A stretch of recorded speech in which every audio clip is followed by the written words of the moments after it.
I offer these every week along with a guided meditation. Just click the subscribe link below to be notified through YouTube when I post the latest recording. Or if you'd like to join us live, which would be great, just go into the description section below and follow the link along to be able to sign up for free. First, somebody asked, would I repeat what I consider to be the 3 fundamental ways to practice? And whether it's with what's out in the world, or in your physical body, or in your mind. And the 3 basic forms of practice that I just see again and again, that lots of things fall into these 3 groups. Being with what's there. We simply observe it, we accept it, we hopefully bring compassion to ourselves about it, some curiosity and investigation. It may change on its own, but we're not deliberately trying to nudge it. We're not making efforts to change what is. We're simply being with what is. This is the ground practice. It's fundamental. It's the foundation of everything. And as your practice matures over time, more and more it's kind of what's going on. People are, really far along. They're sort of hanging out in the present at the front edge of now, receiving what's arising as it passes through, simply being with what's there. But that's not the only way to practice. We have to work with the mind too, not just to be with it. And that's where wise effort comes in. And wise effort has 2 aspects. One has to do with reducing or releasing or preventing that which is stressful, painful, toxic, harmful, unwise, for yourself and for others. Okay. And then there's the 3rd aspect of practice, extremely important, which is growing the good, creating it, protecting it, even increasing that which is wholesome, beneficial, supportive, nurturing, kind, and so on for yourself and for others. It's a little bit like if your mind were a garden, we can witness the garden, we can be with it. We can also pull weeds. That's the, releasing what's problematic. And also we can grow flowers, cultivating that which is beneficial, which I summarize in 3 ways as letting be, letting go, and letting in. It's a really fundamental model. And often you'll find yourself, when something has happened, sort of moving through all 3. First you be with what's there, like, oh, my neck hurts, or, oh, they said that weird thing, I didn't like that, or, oh, oops, I'm kind of messed up with somebody. I got to clean that mess up. Ooh. So you're being with what's there. And then you move naturally at a certain point to, letting go, letting go. And sometimes it takes a long time to get to the authentic place, truly of letting go. But sometimes it can happen pretty quickly also, especially as you get to know yourself better. And then letting in, not just letting go, but replacing what we've released with what would be helpful for you, sometimes kind of matched to what you let go of, like letting go of tension in the body and replacing it, letting in relaxation and a sense of calm strength. Let be, let go, let in. Okay. And then also somebody asked here just a moment ago, in terms of challenging times, how do we, Robert asked this at 40 minutes past the hour, how do we get the balance right in terms of taking a stand versus quote unquote non-judgment? And this is a classic one, especially in the more mindfulness oriented and non-dual oriented and, kind of new agey type communities in which I find much of my home, to be sure. There is this view that somehow we should be non-judgmental. Well, let's be really clear about what we're saying. For one, there's no escape from values. Wanting or trying not to have a value is a value. So we live amidst values, we live amidst goals, there's no escape from it. The only question is, what's our relationship to it? And so for me, it's really important to be discerning. You see what is. Oh, you see that the shoe is untied. You see that. And then you bring your values to bear. Oh, do I like having untied shoes? Do I think that's a really good thing? Well, maybe sometimes it is when you're seated and you want to let your shoes expand. Okay. On the other hand, if you're walking or running, do you really want to have a shoe that's untied? So your value there might say, nah, better to tie the shoe. So you have discernment and you have valuing, discerning and valuing. It's very natural. And then you take appropriate action. Hopefully you tie your shoe. Now, in all that, oftentimes you are having judgments. It's okay to have a judgment. Oh, an untied shoe is worse than a tied shoe under most circumstances, at least for me. And my tennis shoes, by the way, routinely come untied, so I'm on top of this one. All right, that's okay. It's when we start adding, ill will or criticism or piling on, oh, stupid shoe, stupid Rick, let his shoe get untied. Oh, why do you keep those old tennis shoes around? Why don't you get some new Velcro tennis shoes? Dumb, dumb, dumb. I'll call that being critical in a negativistic kind of way. There's a world of difference between healthy discernment and valuing and judging in the healthy sense of that, and unhealthy criticality, righteousness, superiority, shaming others. Okay, there's a big difference. And I think sometimes people use the teachings about not being attached to our views and not getting caught up in self. They use that sometimes as a spiritual bypass to overlook real harms being done in the world that are appropriate to see and have values about, and then do something about as best we can. So for me, the thing is, are you seeing clearly? Are you discerning? Do you feel good about your values? And do you know what your plan is? And can you do all that without the add-on, righteousness and, accusing others and hating others and having ill will toward others? That's the key. And when you look at people who historically and presently are really rested in both wisdom and activism, the intersection of those, they're clearly rested in their heart. And they combine, assertiveness, appropriate assertiveness, with a heart-centered kindness and compassion for others. And I think as long as we're rested in that sweet spot, appropriate action tends to follow.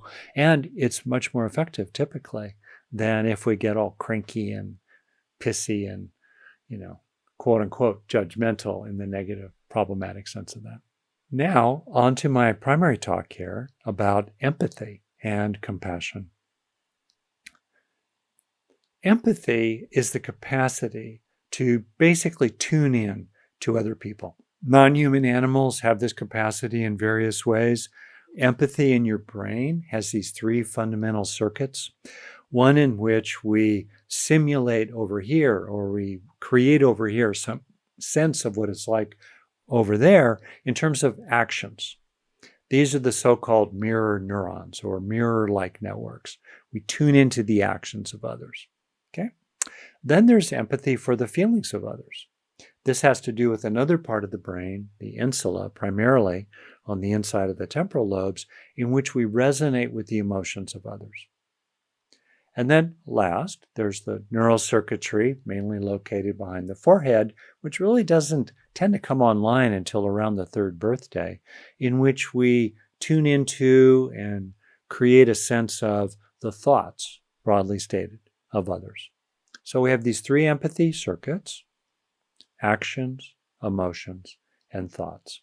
Empathy for actions and emotions are present at birth. They're also quite present in some ways with non-human animals. There's an interesting study done recently on bumblebees in which they will track the sort of emotional state of another bumblebee and be affected by it. And this is established scientifically. It's a fairly simplistic kind of empathic attunement, at the emotional level for a bumblebee with maybe 1 million-ish neurons compared to our 85 billion or so inside the coconut, but it's still empathic attunement. It's only later on that the capacity for what's called theory of mind, where we really contract the motivations and thought processes and values and covert agendas even of other people. That tends to come later. And if people start dementing or going into pretty serious cognitive decline with aging, those theory of mind capacities may gradually be lost while retaining empathy for the vibes, the attitudes, the feelings of other people. That's why I think it's really important if you're around people who are gradually, losing their grip, that you stay rested in a fundamental kindness as best you can, because they can still pick up your quote unquote energy. Okay, empathy. Empathy capacities are fairly innate. Some people are innately more initially empathic and porous. Some people describe them as empaths. It's true, there's normal variation. And then life lands on us, sometimes contracting our empathic capacities, other times expanding them. And then with training, we can get better and better at tuning into the actions, the emotions, and the thoughts of other people, in part by becoming more mindful and attuned to your own bodily sense of action, your own inner emotional life, and the subtleties even of your own thought processes, not just language-based, also imagery processes, memory processes inside your own being. You can become more empathic with training. There is such a thing as empathy fatigue, because we can become burned out if we get too flooded by the way it is for other people. We can become overwhelmed by it. That is actually a case if we are too porous and we have too little a sense of, me here distinct from you there. And then there is compassion. Now, empathy alone is morally neutral. Con artists, interrogators, dodgy characters, they're pretty empathic. They can track what's going on. They can read you, Just because they're empathic doesn't mean it's good. It's when we add good intentions to empathy, and that becomes compassion. Compassion is an empathic response to suffering, combined with benevolence, a caring stance with the motivation to help if we can. That's the nature of compassion. And the evolution of compassion is very interesting. Very kind of basic animals with fairly simple nervous systems are pretty good at mirroring or empathy for action, tuning into the behavior of predators and prey. That's pretty basic, right? Our nearest primate relatives, the chimpanzees and bonobos, from whom our family tree separated only about 6 million years ago, they're empathic, they're empathic to some extent, pretty motivated around getting what they want. They're really not very compassionate, generally speaking. And then inside their bands, they tend to be organized not on the basis of caring and sharing, compassion and justice, but on the basis of alpha dominance, what anthropologists call holding and controlling, holding on to food and controlling reproduction with alpha dominance. Okay? So humans, though, this is so cool. The brain has roughly tripled in volume over the last roughly 3 million years. And I kind of mark it. You go back to when our hominid ancestors with brains roughly a third our size became clever enough to manufacture stone tools. And then during that period of time, the volume of the brain increased dramatically. All right. Our, hominid ancestors did not dramatically increase sharp claws or sharp teeth, for so forth. They dramatically increased the size of the brain. How come? The brain is an incredibly costly, metabolically costly organ. Uses, even though it's 2 to 3% of body weight, it uses what? Around 20 or 25% of the oxygen circulating in your blood vessels, the glucose, the food we're processing. It's a hungry beast, that old brain. Whoa. How come it's so big? Why is it so busy? Why is it so thirsty? Well, an adult chimpanzee's brain is about twice as big as a newborn chimpanzee's brain. An adult human brain is about 4 times as big as the brain of a newborn infant. That time period that was required for the brain to literally get bigger and bigger and bigger and bigger created the longest childhood of any species on the planet.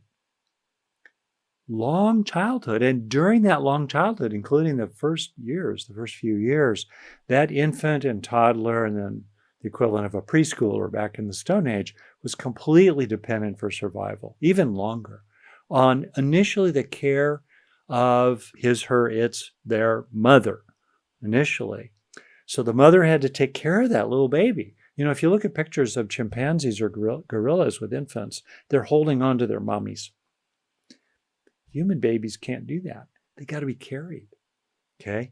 Well, that create the dependency of the infant now having a longer and longer childhood to enable a bigger and bigger brain required a growing dependency on its mother, their mothers, who themselves became increasingly helpless and, I won't say impaired, more like occupied, or they were busy taking care of this little baby.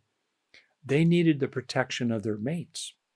And increasingly, in their bands, the so-called village it takes to raise a child. These processes centered around compassionate care for the baby gradually drove the process of the evolution of the brain, because those processes that enabled the brain to become bigger and bigger and develop the capacities of the so-called social brain with compassion, a response to suffering, to care and to tend and to keep alive, all that drove the processes of brain evolution that have enabled us to be here today.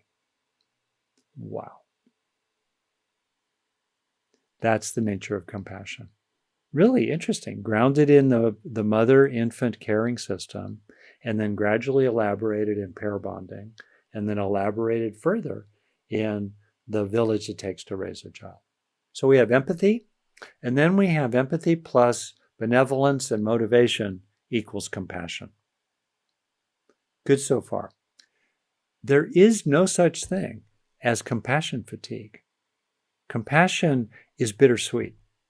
There is the opening your heart to suffering. I've been with people in, Buddhist worlds, I won't name any names, who just phoned in their compassion.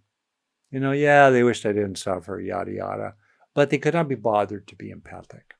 They could not be bothered to let my own troubles, some of which they were creating, land in their heart. It's really important to be big enough and brave enough and resourced enough, so you're stable here so that you can open to others, to really let them land. The fundamental question of empathy is, what's it like to be you? What's it like? It's a powerful thing in your key relationships, or those you work with, or walking down the street, or imagining people, in these divisive days who are on the other side of the political aisle. What's it like to be you? And sometimes it's quite poignant to realize that what it's like to be them is to enjoy making other people miserable. Or that what it's like to be them is doubling down on some ridiculous position because they won't admit they're wrong. Empathy isn't all sunflowers, and fairy tales and puppy dogs and all that, chocolate chips. No, sometimes we're empathic. We realize that what's going on over there is they are actually out to get you, or they really don't care. And that's some of what we come to. We also sometimes, with empathy, we just tune into what's beautiful in another person, what it's like to be them, their good intentions, their kindness, the ways they're working with their pain, the ways they're trying to work and practice with their issues. Empathy. What is it like to be you? All right. And then when we apply the sweetness of compassion to the bitter of empathy for suffering, that sweetness protects us, even neurologically, releasing different reward neurochemicals that kind of buffer us. They create shock absorbers between us and the impact of the suffering that we're empathic for. So research shows that actually, when you really look closely, while there may be empathic fatigue, and while there may be caregiver burnout and other kinds of burnout, compassion fatigue per se is actually not really a thing. or it's very uncommon. So when you're working with compassion, it's really important to tune into the sweet amidst the bitter. That's really, really, really important. Compassion includes self-compassion.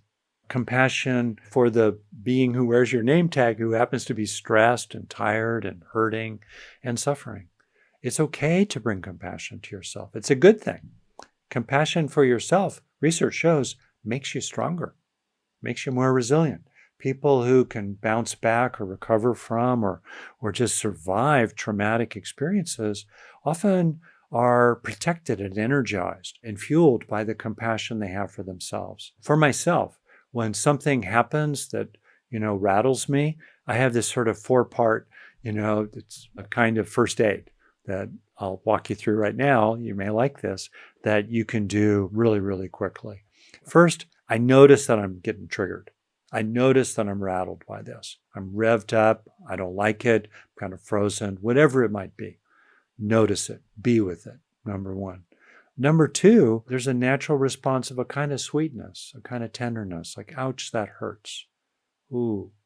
Classically, the little kid running around, trips and falls, skins her knees, comes back, comes to the parents. Oh, they kiss the owie, they make it all better. Oh, there's that natural response that's tender, even to yourself. Ooh, I wish I didn't suffer this. Oh, I wish wasn't so mad right now. Oh, I wish I wasn't so hard on myself that I forgot that thing. Oh, this loss, yeah, is heavy. Grief, yeah. That's the second response. And then third, a kind of muscular response. Okay, what are we going to do about it? How can we learn to bear this pain, or even what can we do to actually address it, reduce it, relieve it? And then based on that kind of muscular response, there's a making of a plan. What's your plan? What are you going to do about it? Really important. Being with what's there, self-compassion, kind of a muscular getting on your own side, and then making a plan. That's good first aid. And very often you can move through each one of those 4 steps in a dozen seconds, a few breaths maybe. Okay? Interestingly, compassion can be trained. Someone made a note there, Jamie did, about compassion cultivation training. There are trainings now, mindful self-compassion, wonderful training. Emory, my friend and former GCC board member, Lobsang Negi at Emory University, has created with others kind of a cognitively centered and ethically oriented compassion training. There are a number of these trainings out there, including trainings for children and teenagers, and there's increasingly good research behind them that's showing, what people would say who go through them, that, yeah, this stuff works. You can train. You can cultivate compassion. I find for myself that if I'm upset with someone who has wronged me, and really wronged me, and I've concluded based on discerning and valuing that, yep, they did wrong me or somebody else, I only get free of it when I find my way into whatever was my own responsibility in the matter, which may be 0, but I'm willing to recognize more than 0. And second, I only get free when I find compassion for them. And we can train. I have trained in that growing capacity for compassion. All right. So, quick recap. We have empathy, 3 neural circuits.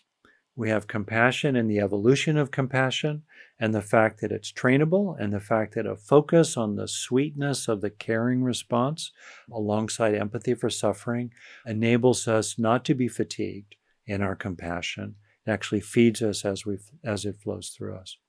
And then the question becomes, and it's a hot one, in circles of so-called engaged Buddhism or other areas, wow, what do we do about the causes of suffering, not just the suffering itself? If we care about suffering and we are moved to relieve it, by extension, does that call us to look at its fundamental causes, including in broad-scale systems like poverty, wealth inequality, injustice, tyrannical rule, prejudice, economic systems? These are systems that create a lot of suffering.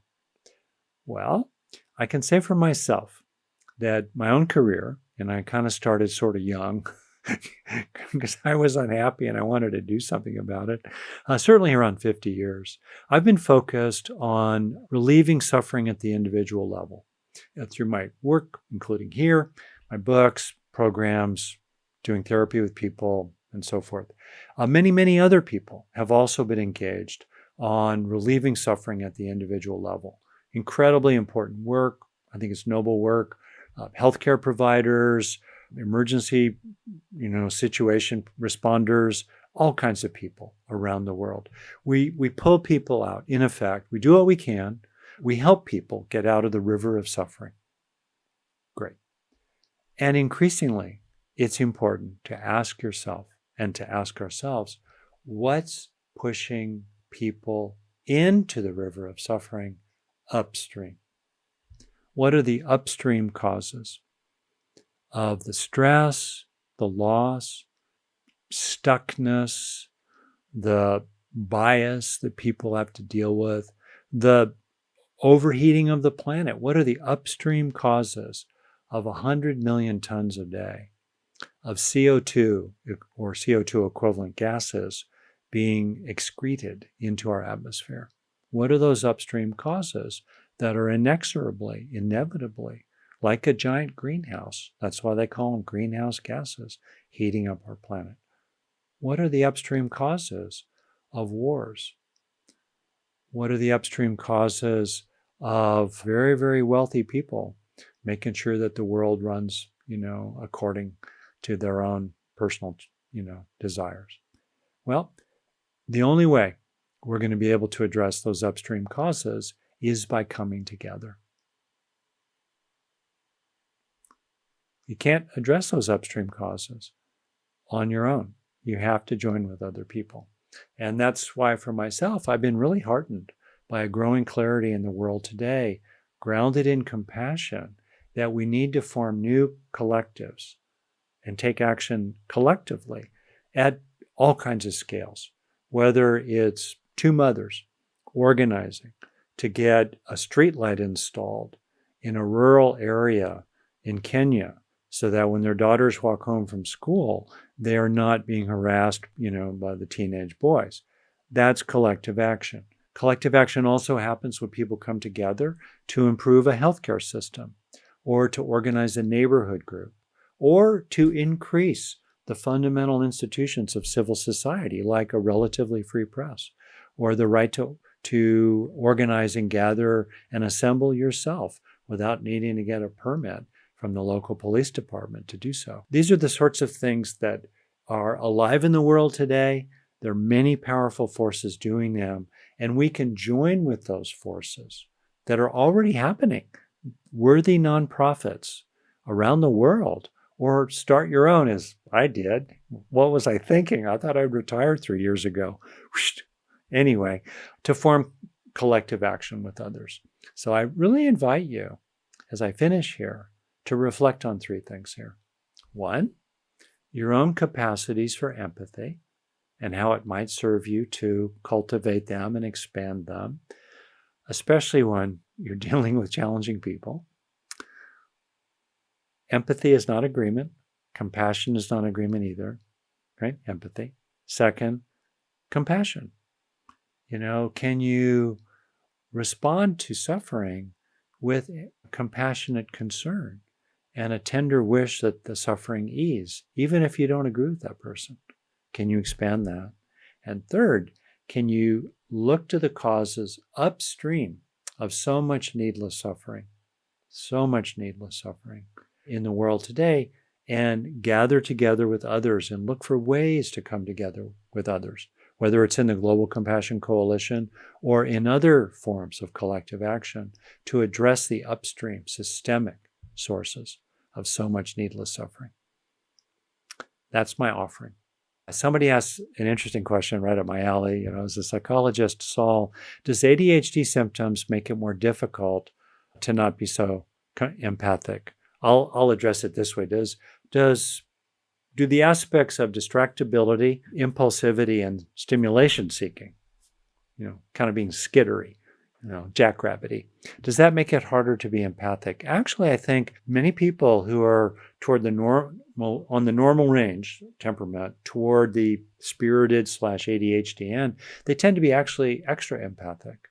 They actually tend to be really quite open to stimuli, including stimuli coming from others. Sometimes it's almost overwhelming, so they start distancing excessively, perhaps, to manage all the input. So paradoxically, by developing healthy boundaries and a deeply bodily grounded sense of whoosh, me here, then you can be more open to you over there, particularly if you're more toward a distractible, permeable, fast-moving end of the normal temperamental spectrum.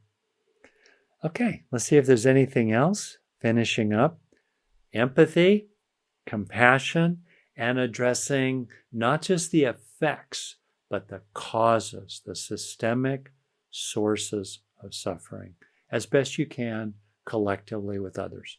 Those are my main themes tonight.